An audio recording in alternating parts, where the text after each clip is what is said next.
So, do you guys ever feel like you're just spinning your tires and you're getting nowhere and you're working so hard, but you're not getting anything done? You're not making progress. Maybe you're not making money or enough money. Maybe you feel stressed out. Maybe you're burnt out. Well, guys, I have the solution for you here today, and I'm really excited to get into this worksheet that I've created for you guys and for myself. I use it myself as well. I can't quite see it.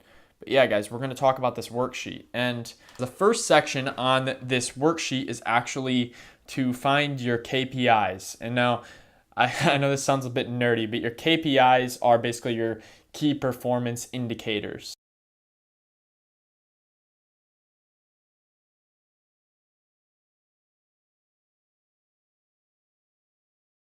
I think this is something you just have to constantly do because as humans there are a lot of things that are holding us back from being productive, in our biological systems. So, once you can actually like look over this once a week, you can kind of see like what's holding you back. So for me, the first question on the checklist is what takes up the most of your time?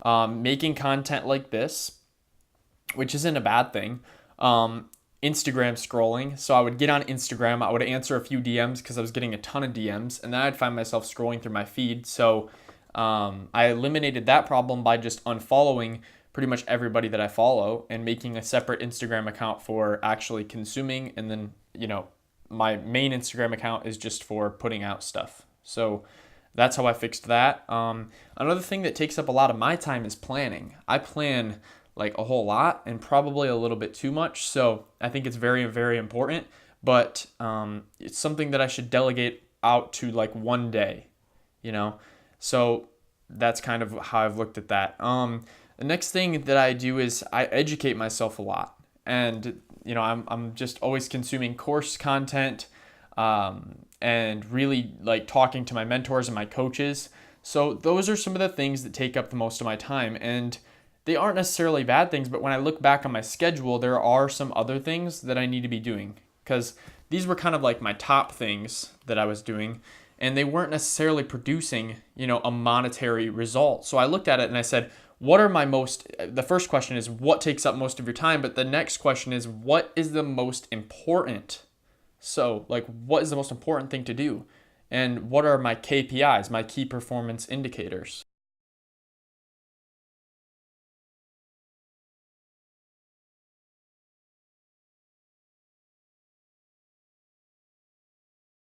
Next part is where it gets really interesting. We go into what I call the EADA checklist, which is, you guys hear me say it all the time, eliminate, automate, delegate, accelerate, right? So the first thing on the EADA checklist is eliminate 3 things. So what we run into as humans a lot is what I like to call the time and money paradox. And a lot of times I've ran into people that are literally like super busy, but they still don't have a lot of money. And in this case, you're probably doing too much of the wrong things. But because most of the time it should really be like this. You should have either more money and less time, or you should have more time and less money. But for people who are so busy and they still don't have money, that might be you. That might be you with your tires spinning. And all that means is you're doing the wrong things. So just change them. Eliminate the things that aren't working. So the first step, eliminate. And you're going to struggle with this, trust me, because I even struggle and I love getting rid of things, right? I love getting things off my plate. But you may struggle with loss aversion because as humans, we like to gather things. We like to hoard things, and we like to hoard information, and we like to hold on to certain people even if they aren't good for us. You've seen that plenty of times. Maybe in your family, maybe in your own relationships, holding on to toxic things that aren't good for you. So when you're getting rid of things, when you're eliminating things, you have to make sure that you actually follow through with what you write down. So this first step, list 3 things, whether they be expenses, just things that you have, like literally sitting around, knickknacks, things like that, like extra clothes that you don't wear anymore. And lastly, responsibilities. And if you guys get rid of 3 of these things every week, expenses, things, responsibilities, you're going to be in a good place where you can actually feel like you don't have so much on your back. You don't have so much weight to carry, And then you can focus on the things that are very important. So that's only step 1 of the EADA checklist, and it's already been transformative in my opinion, right? The next thing, automate. So we really want to learn how to automate things, because really when it comes down to it, guys, we can waste a lot of time doing the same thing over and over again. And what you want to think about this as is basically there's a half-life to everything. Basically like a time between when you finish it and then when you're going to have to do it again, right? So for instance, the half-life of this content is basically just one post, right? It's just one post, and then I have to do another video, I have to edit it again, I have to do all of that. But if I sat down and I recorded, 5 videos right here, right now, while I was focused, I wouldn't have to do it again for another 5 videos. You get the idea. You want to eliminate the number of times you have to do something. And what comes to mind when I think of this is when I used to work in the kitchen at a bar. I remember I had a manager, and keep in mind at the time I was like a freshman in high school, and the way that she did things was just so efficient. She had a way of like, she'd be able to like knock out 2 birds with 1 stone in a lot of the areas that she was in, because she had just gotten used to this place, and she had gotten used to how she could actually run it, how she could, like even the dishes, she could do the dishes like way quicker than me. And then she would like come to me and she'd be like, "Why are you doing the dishes like that?" And I'd be like, "What? I'm doing the same thing you are." But there were little intricacies like how many things she washed at once, like where she put them, like how she did it, and it just made it so much quicker. So this is just an example, you constantly have to be, figuring out how you can be more efficient, how you can erase the half-life of a situation, and really just like basically save yourself a ton of time. And with automating, you can do a lot of that. So I actually wrote down, move all my planning to Sunday, move all of my tracking to Sunday, because I track my finances, my fitness, everything, my sleep, my screen time on my phone, stuff like that. And then the last thing for me was maybe answer all of my messages, my emails, my DMs and stuff like that once or twice a day, rather than constantly answering them whenever they come through. It's really going to save me a lot of time if I just answer my DMs, my emails, all that stuff in one go, rather than picking up the phone, answering them like every 10 minutes whenever they come through. Because then you get sidetracked, you lose focus. So that's one thing that I've done to kind of automate, to kind of save myself some time. Now the next 2 sections are delegate and accelerate. So the delegate section is all about hiring people to do things that aren't worth your time. So I don't know what that was. I think the voice assistant in the kitchen was going off and like for a reminder or something like that. Anyways, guys, the delegate section. What did I delegate? Oh yeah, so I'm actually delegating all of my content editing here in the future so that I don't have to edit all of these videos. I'm going to have somebody else do it for me. Also going to be, like, this is another thing, guys. Like, I used to just fix my car all the time. And like whenever something would go wrong with it, I'd just like figure out how to fix it, and I'd just do it myself.